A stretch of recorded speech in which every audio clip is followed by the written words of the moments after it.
So potential difference গম পোৱাৰ পাছত আমি গম পাব লাগে potential difference পাছত যে the unit to কি হয়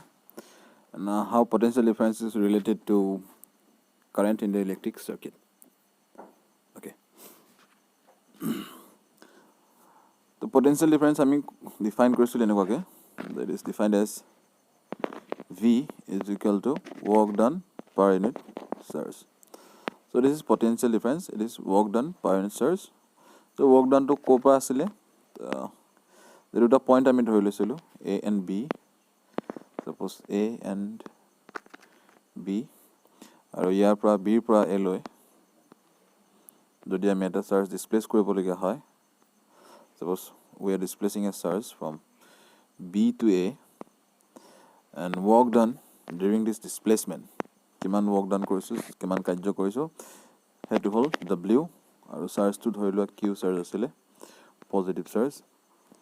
So Q পজিটিভ চাৰ্জ আছিলে বুলি ধৰি লৈছোঁ. So B পৰা এলে চাৰ্জটো ডিছপ্লেচ কৰোঁতে work done কৰিছোঁ, কাৰ্য কৰিছোঁ W, আৰু A আৰু Bৰ মাজৰ এটা পটেনচিয়েল ডিফাৰেঞ্চ থাকিব. A is at higher potential, B is at lower potential. সেইটো কথা মনত ৰাখিব লাগিব. So যলৈ নিউতে কাম কৰিবলগীয়া হৈছে, যলৈ নিউতে কাৰ্য সম্পাদন কৰিবলগীয়া হৈছে, বা যিটো পইণ্টলৈ নিউতে ৱৰ্ক ডাউন কৰিবলগীয়া হৈছে, সেইটো পইণ্ট আছে হায়াৰ পটেনচিয়েলত, আৰু য'ৰ পৰা আমি আনিছিলোঁ from where we are displacing, it is at lower potential. So the potential difference between point A and B is simply defined as work done per unit charge. So it is potential difference. আৰু potential difference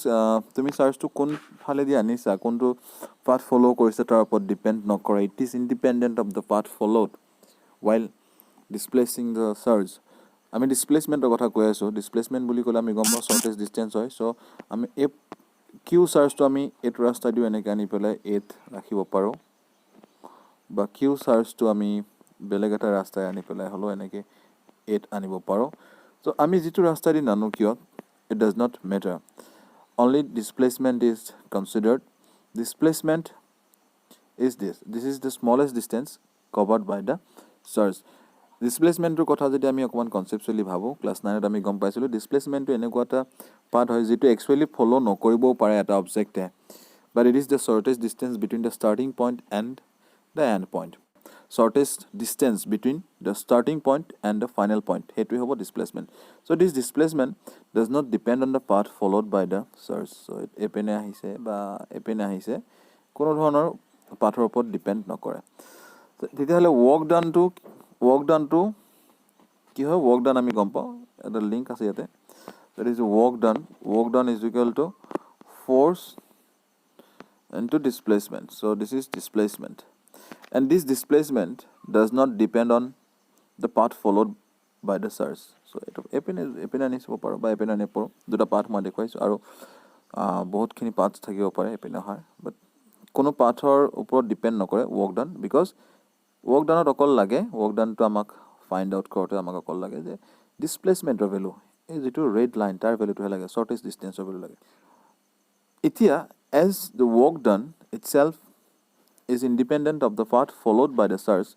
therefore the potential difference between these 2 points is independent of the path followed by the surge. So এই চাৰ্জটোৱে path follow' কৰাৰ ওপৰত U depend নকৰে. তো সেইটো আমি গম পাব লাগিব পটেনচিয়েল ডিফাৰেঞ্চ. চ' পটেনচিয়েল ডিফাৰেঞ্চৰ যিটো ইউনিট সেইটো কি হ'ব? চ' এতিয়া আমি এনেকৈ লিখিব পাৰোঁ V, unit of V is work ডানৰ ইউনিটটো কি আছিলে? ইট ইজ জুল, আৰু চাৰ্জৰ ইউনিটটো কি আছিলে? কুলম. চ' জুল পাৰ কুলমটোক আমি কি বুলি কৈছোঁ? জুল পাৰ কুলমটোক আমি কৈছোঁ ভল্ট. এইটো ভি বুলি এনেকৈ আমি ৰিপ্ৰেজেণ্ট কৰিব পাৰোঁ, নহ'লে আমি ইয়াত লিখিলে এইটো volt. So' unit of potential difference is volt, যিহেতু এজন চাইণ্টিষ্টৰ নামত ডেডিকেট কৰা আছে. চ' এব্ৰিভিয়েশ্যনত যেতিয়া লিখিম কেপিটেল লেটাৰ থাকিব, আৰু যেতিয়া ফুল ফৰ্মত লিখিম তেতিয়া স্মল লেটাৰৰ পৰা আৰম্ভ হ'ব, VOLT, volt. So' this is potential difference. আৰু আগতেও কৈছোঁ যে পটেনচিয়েল ডিফাৰেঞ্চ যদি আছে তেতিয়াহে দুটা পইণ্টৰ মাজত যদি পটেনচিয়েল ডিফাৰেঞ্চ আছে তেতিয়াহে দুটা পইণ্টৰ মাজত কাৰেণ্ট থাকিব পাৰিব. যদি বেছি পটেনচিয়েল ডিফাৰেঞ্চ আছে তেনেহ'লে বেছি কাৰেণ্ট থাকিব পাৰিব, আৰু এইটোৰ ওপৰত ডিপেণ্ড কৰি আমি ওহমছ ল'টো গম পাম. ওহমছ ল' কি হয়? অ'কে, আমি এতিয়া এটা ইলেক্ট্ৰিক সাৰ্কিট কনসিডাৰ কৰোঁ ইলেক্ট্ৰিক সার্কিট বুলি ক'লে আমি সবে জানো what is an electric circuit so ইয়াতে এটা ইলেক্ট্ৰিক সাৰ্কিট আমি কনসিডাৰ কৰিছোঁ আৰু ইয়াত আমি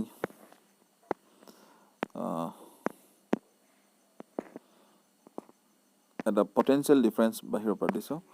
যেটো আমি V external potential difference দিছোঁ আৰু এটা কাৰেন্টৰ ডাইৰেকশনটো যদি চাওঁ এই যিডাল দীঘল থাকিব লংগাৰ দলে সদায় পজিটিভ টাৰ্মিনাল বুজায় আৰু যিডাল শৰ্টাৰ হয় হেডালে নেগেটিভ টাৰ্মিনাল বুজায় সো কাৰেন্টৰ ডাইৰেকশন থ্ৰু দ্য ওয়্যাৰ আৰু নেগেটিভ পজিটিভৰ পৰা ইটস লাইক নেগেটিভ যোৱা নিচিনা হ'ব পজিটিভৰ পৰা নেগেটিভ যোৱা নিচিনা হ'ব সো এটা কাৰেন্টৰ যেটো ভ্যালু এটো আমি ধৰিলো I কাৰেন্ট কৈ আছে I current flowing through it so আমি এটা ইয়াতে ডিভাইস লগাম যেটো কোৱা যায় এমিটাৰ আমি এটা ডিভাইস লগাম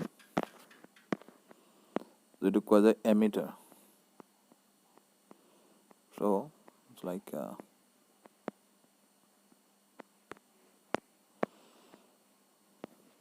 এটো এমিটাৰ কাৰেন্ট মেজাৰ কৰিবৰ কাৰণে কাৰেন্ট জুখিবৰ কাৰণে কিমান বিদ্যুৎ প্ৰবাহ হৈছে এটো জুখিবৰ কাৰণে সো এমিটাৰটো সদায় এনেকুৱা কানেকশন লগাই ওয়্যাৰডাল এপিনে সোমাই এপিনে ওলাই যাব আৰু যেটো ভল্ট মিটাৰটো কিন্তু অলপ বেলেগ ধৰণৰ লগাই পিছত তোমালোকে গম পাবা অলপ পাছত আমি যেটা পঢ়িম তেতা আমি গম পাম সো এটো হল ভল্ট মিটাৰ তুমি এনেকৈ দিছো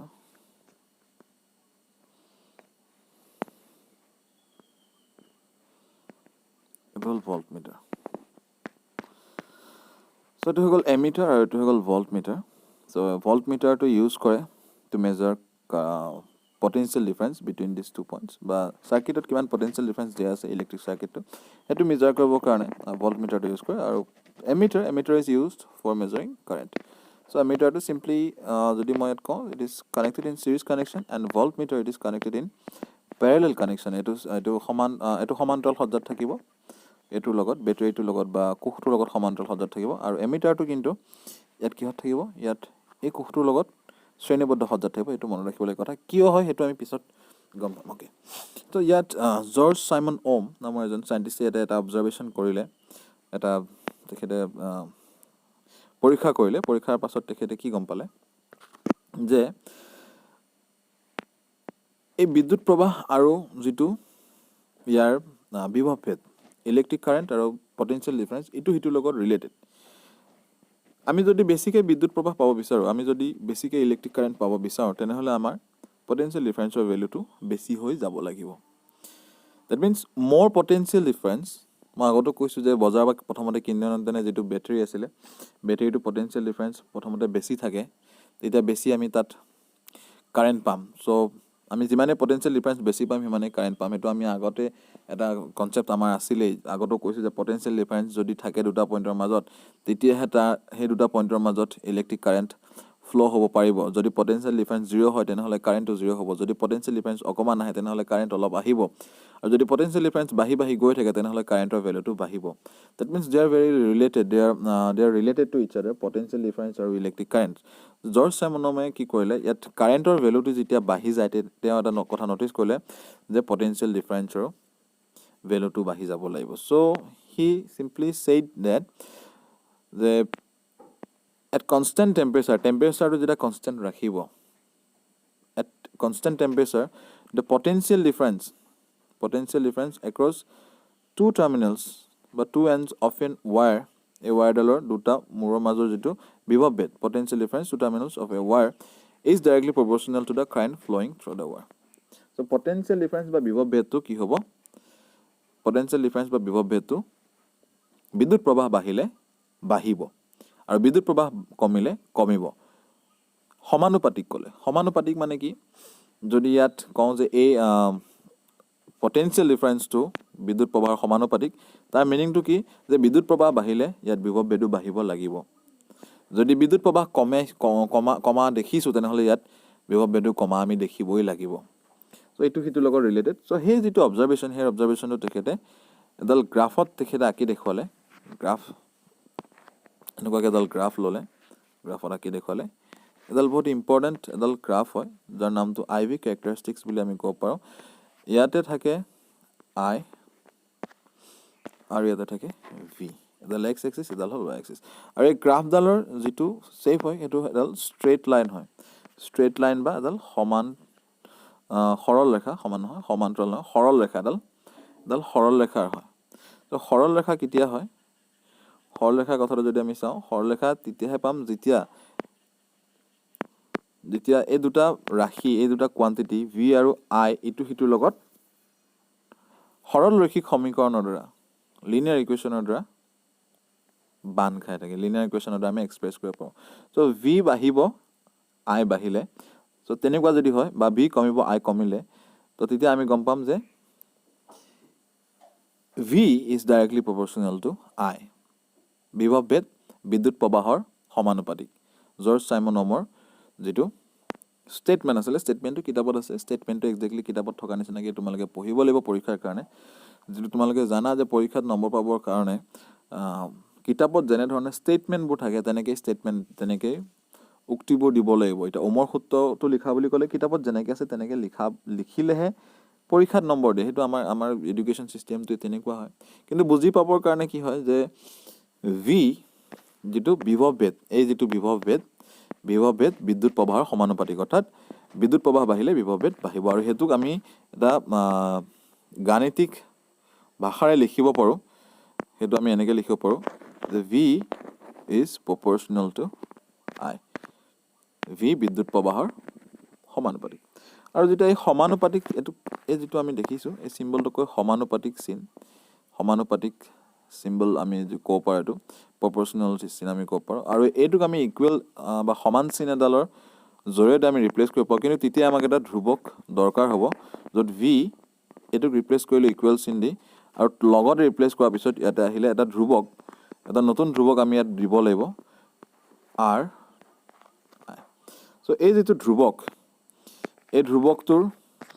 আমি ক'ৰ পৰা আনিলোঁ সমানুপাতিক চিনডাল গুচোৱাৰ কাৰণে এটা ধ্ৰুৱক আহিলে এই ধ্ৰুৱকটোৰ নাম হ'ল এই ধ্ৰুৱকটোৰ নাম হ'ল কি এই ধ্ৰুৱকটোৰ নাম হ'ল ৰোধ কাৰ ৰোধ এই যিডাল তাঁৰ আছিলে যিডাল ৱায়াৰ আছিলে সেই ৱায়াৰডালৰ ৰোধ ইংৰাজীত কয় resistance so' V is proportional to I আৰু V is equal to I into R বা R into I so' R এটা সমানুপাতিক ধ্ৰুৱক হয় যিটোক ৱায়াৰডালৰ কোনডাল ৱায়াৰ এই ৱায়াৰডালৰ ৰোধক নহয় ৰোধকটো এটা ডিভাইচ হৈ যাব এই ৱায়াৰডালৰ ৰোধ বা ৰেজিষ্টেঞ্চ বুলি কোৱা হয় এই ৱায়াৰডালৰ ৰেজিষ্টেঞ্চ বুলি কোৱা যায় বা ৰোধ বুলি কোৱা যায় so' V is equal R I তাৰপিছত আমি ইকুৱেশ্যনটো এনেকুৱাকৈ পাব পাৰোঁ যে আৰ ইকুৱেল টু কিমান হ'ব যিটো ৰোধ কিমান হ'ব আৰ ইজ ইকুৱেল টু কিমান হ'ব তেতিয়াহ'লে ভি বাই আই এইটো আমি ইয়াৰ পৰা একদম আৰামত দেখিব পাৰোঁ যে আইটো ইফালে লৈ গ'লোঁ চ' ভি ডিভাইডেড বাই আই চ' আৰটো হৈ গ'ল ৰোধ কাৰ ৰোধ এই যিডাল ৱায়াৰ আছে এই যিডাল তাঁৰ আছে তাৰ ৰোধ চ' এইখিনি আছিলে ৰোধৰ যিখিনি কনচেপ্ট ৰিলেটেড টু ওমছ ল ওমৰ সূত্ৰৰ জৰিয়তে ৰোধৰ যিটো কনচেপ্ট আৰু ওমৰ সূত্ৰৰ গাণিতিক প্ৰকাশটো হ'ল এইটো পটেঞ্চিয়েল ডিফাৰেঞ্চ আৰু কাৰেণ্টৰ যিটো ৰিলেশ্যন বা অসমীয়াত যদি কওঁ বিভৱ ভেদ আৰু বিদ্যুৎ প্ৰবাহৰ যিটো ৰিলেশ্যন বিভৱ ভেদ বিদ্যুৎ প্ৰবাহৰ সমানুপাতিক চ' সমানুপাতিক চিনটো আঁতৰাৰ বাবে আমি সমান চিন দি আমি এটা ধ্ৰুৱক আনিবলগীয়া হ'ল যিটোক আমি ৰোধ বুলি কৈছোঁ আৰ চ' আৰৰ ভেলুটো হয় ভি বাই আই চ' ৰোধ এডাল তাঁৰডালৰ দুই মূৰৰ বিভৱ ভেদ ডিভাইডেড বাই তাঁৰডালৰ মাজেৰে প্ৰবাহিত বিদ্যুৎ প্ৰবাহৰ মান এইটো বহুত ইম্পৰ্টেণ্ট এটা ফৰ্মুলা হয় R is equal to V by I so' এইখিনিলৈকে ঠিকেই আছে আৰু ইয়াত ৰোধৰ যিটো ৰোধৰ এককটো এনেকুৱা হ'ব মই ৰোধৰ এককটো ইয়াত দেখুৱাই দিওঁ unit of R unit of resistance is unit of potential difference. So unit of potential difference by বিভৱ ভেদৰ ইউনিট কি আছিলে ভল্ট আমি অলপ আগতে পাই আহিছোঁ so it is potential difference unit of potential difference V আৰু unit of current it was ampere বিদ্যুৎ প্ৰবাহৰ এককটো হ'ল এম্পিয়াৰ so ভল্ট পাৰ এম্পিয়াৰ যিটো আছে একেলগে ভল্ট পাৰ এম্পিয়াৰটোক আমি কি বুলি কৈছোঁ ইয়াৰ এটা নাম আছে স্পেচিয়েল আৰু এই নামটো ডেডিকেট কৰা হৈছে জৰ্জ চাইমন ওমৰ কাৰণে আৰু সেই যিটো ইউনিটটোৰ নাম হৈছে ওম চ' যদি কমপ্লিট লিখোঁ তেনেহ'লে আমি এনেকৈ লিখিব লাগিব ওম OHM আৰু চিম্বল এটা আছে ইয়াৰ যদি শ্বৰ্ট ফৰ্ম লিখো তেনেহ'লে এইটো চিম্বল দিব লাগিব চিম্বলটোৰ নাম হ'ল ওমেগা কিন্তু আমি এটা ওম বুলি লিখিলে আমি এনেকৈ লিখিম unit of resistance is Om complete লিখিলে আমি এনেকৈ লিখিব পাৰোঁ নহ'লে চিম্বলিক লিখিলে আমি এই চিম্বলটো দিব পাৰোঁ চিম্বলটোৰ নাম হ'ল ওমেগা যিটোক আমি ওম বুলি ইয়াত ক'ম চ' এইখিনি আছিলে ৰেজিষ্টেন্সৰ কথা ওমছ ল পটেনচিয়েল ডিফাৰেঞ্চ ইলেক্ট্ৰিক কাৰেণ্ট আৰু ৰেজিষ্টেন্স ওমৰ সূত্ৰ বিভৱ ভেদ বিদ্যুৎ প্ৰবাহ আৰু ৰোধ এডাল পৰিবাহীৰ বা এডাল তাঁৰৰ এডাল ৱায়াৰ চ' নেক্সট ক্লাছত আমি আৰু কিছুমান কথা শিকিম